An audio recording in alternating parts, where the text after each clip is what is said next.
The following is for entertainment purposes only. We are not financial advisors. We are not responsible for any losses, only the profits. What is up, Octo Nation? I want to dive a little bit more into the SKILLZ Skillz tree here. We have an investor presentation. There's tons of great data on here. I at least want to get this out above and beyond the SEC filing this morning, claiming the future of gaming. If you didn't know, this just getting brought to market by ticker FEAC, FEAC, and this is the same guys who did DraftKings, so the online gambling platform that's just been absolutely parabolic. Well, the same team is doing this. They just are bringing these guys to the market. They just announced it today. So the developers want to be able to share their art with the world, so they're making it super easy for people who make games to get on this platform. It says gamers to connect through meaningful competition. So they're getting, person versus person, so PvP, player versus player, and make it a competitive place to play games on. Skillz is the competition layer for the internet. $1.6 billion gross marketplace volume, huge. 2 billion tournaments per year that have been played.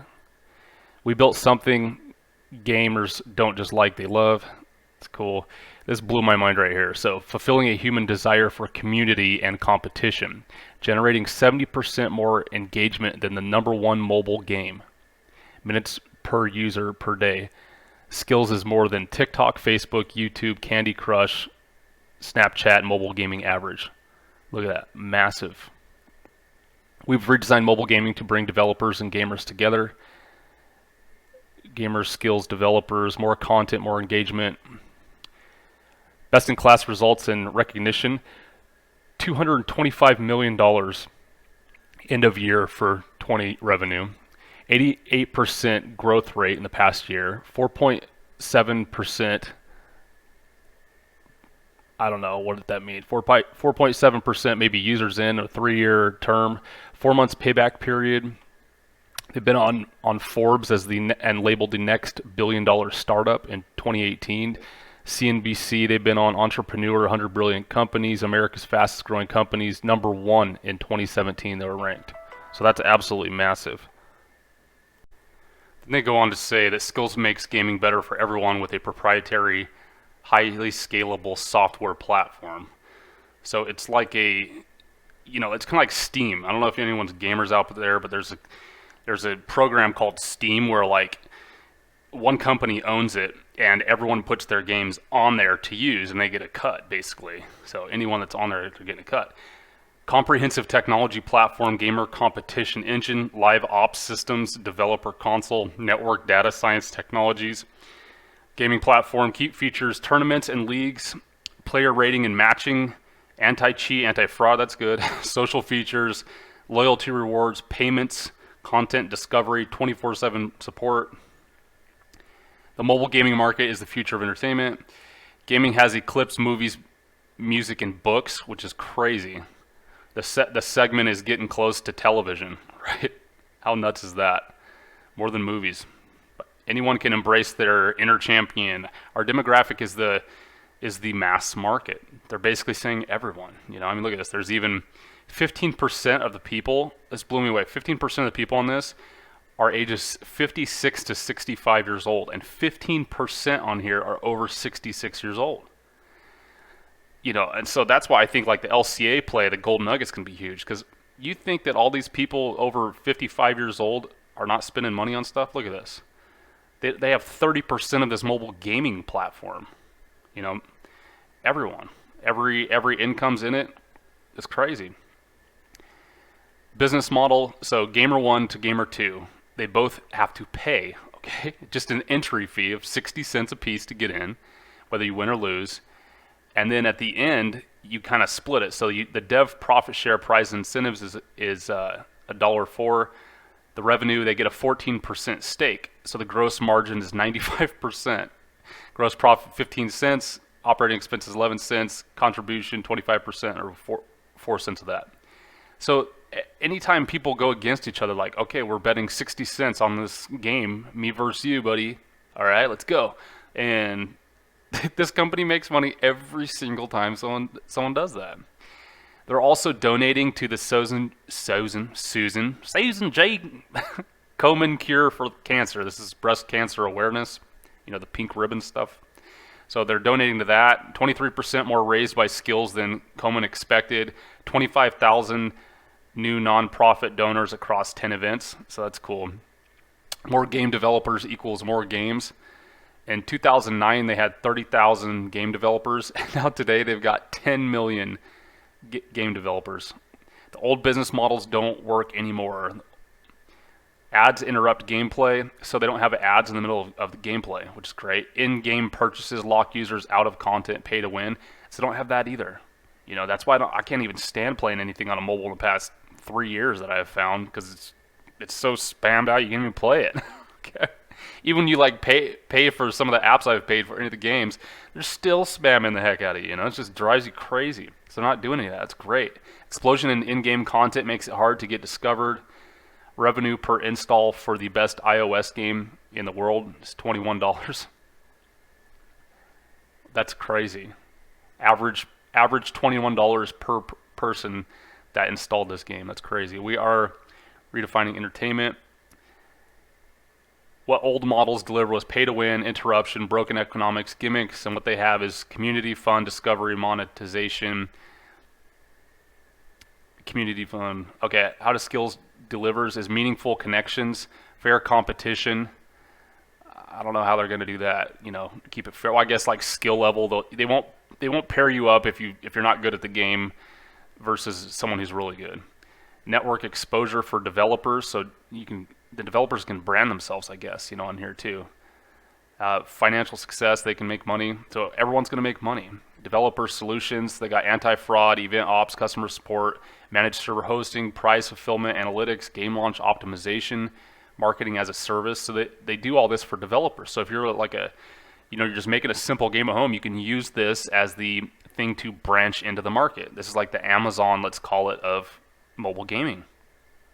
Superior monetization. They've got average app download price is $6.30 versus Zynga and Glue, GLUU, average is only $1.70. Multi-variage testing, cross-application personalization, charity events, player incentive optimization, life cycle engagement, marketing, brand-sponsored tournaments. So they have the big tournaments, and they get sponsors in there to help make money.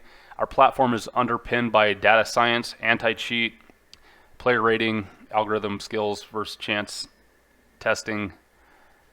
So they got an AI that actually finds your skills versus just randomly trial and error. Segmentation engine. Developers can make a living doing what they love. So that's rad too. Developers can come and actually make some money. Healthy and growing developer ecosystem. Growing. Capital efficiency with compelling economics. Generating profitable growth with capital efficiency. Look at this, 104 million total capital invested, 132 million cash plus undrawn debt. So that's what I liked about this company. It's nothing like brick and mortar. They don't even need to physically make anything. It's basically just an app where they've got everyone coming into play, making money, and they're making money on the developers, in the big competition stuff. Robust opportunities to invest and grow.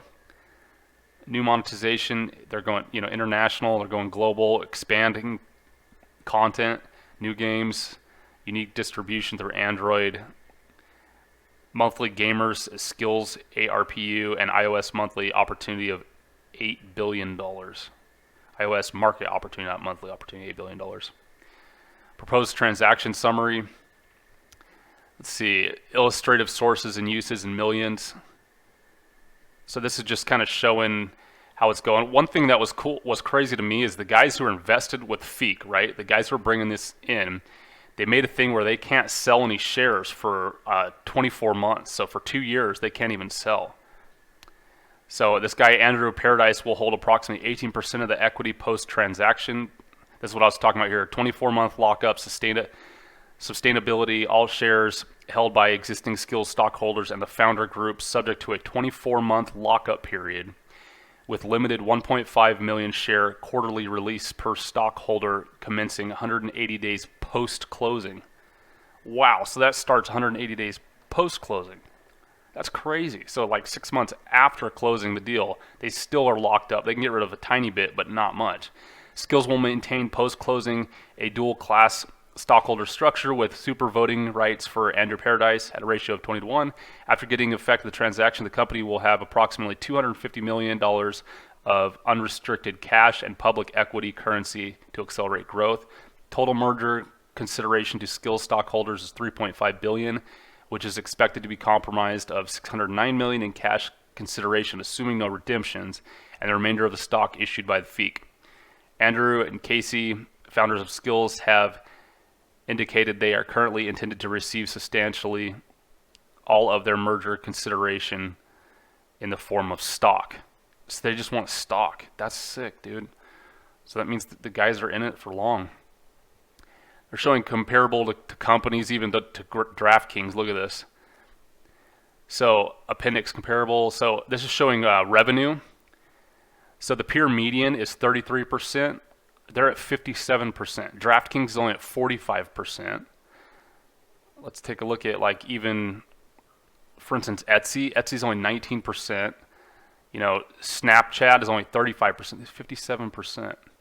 EV 2020 revenue. Lower the better here. Peer median is 7.7x. They're only at 6.2, which is lower than everybody.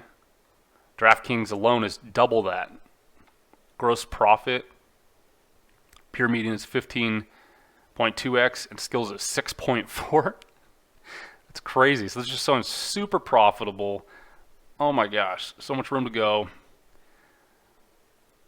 The P&L summary, this is showing that they're continually making more money. They started off at 14% take, now they're at 15% take, but the revenue is very heavily going up. I mean, what does that look like? 20% just from last year, or well, projected for this year versus next year. It's going to be huge. Continue momentum, just growing. Long-term model. Take rate, they actually want to increase the take rate to 20%. So they started at 14% take rate, and they want to increase it to 20%, which is, you know, I'm sure going to be fine. Gross margin. You know, people get addicted to these games too, and, you know, they want to keep beating people and be cool on it, because there's kind of a social media aspect to it. Compliance reviews by leading partners. Basically, everyone's in: Wells Fargo, Apple, Visa, PayPal, Facebook. Skill versus chance games. So this is a skill thing. They've got positive correction going up, and that's it.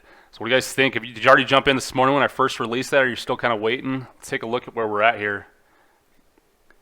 Oh my gosh, dude, it's just skying. Every channel that we create, it's just mooning up. Look at this. I don't even know if we've had a SPAC do this in months. I mean, this is crazy. Yeah, the initial sell-off, and everyone was like, oh, great, here we go again. It's going to go right back to the floor like every other SPAC, man, in the past couple months or whatever. Other than the Lordstown. You know, Lordstown is doing great. They kind of did this, but they still went down quite a bit more, I think, and then they've been doing pretty good. But, I mean, look at how drastic this is. This is within the first 5 hours. It came back down to 12.39, and now it's already up to 14.42, smashed past all-time highs. I mean, if you can't call that a bull trend, I don't know what a bull trend is. But we had another line here, bracket, we are totally out of it. I took this screenshot this morning. There was 4,168 watchers on StockTwits. Let's reload it and see where we're at. 400. So I don't even think it hasn't even been up. Oh yeah, I guess it has. We're about 500 more watchers, but look at the message volume. Message volume was up 212% when I took this screenshot this morning. 212%. Look at it now. Message volume is now up over 1,000% more. Message volume is up 1,268%. So we don't have a Robinhood track anymore, but I think this is as close as we've got right now to what that was providing. So pay attention to that. I got some more videos planned. Of course, I got like 5 I'm working on. You know, I'm going to keep pumping them out. Let's multiply, Octo Nation.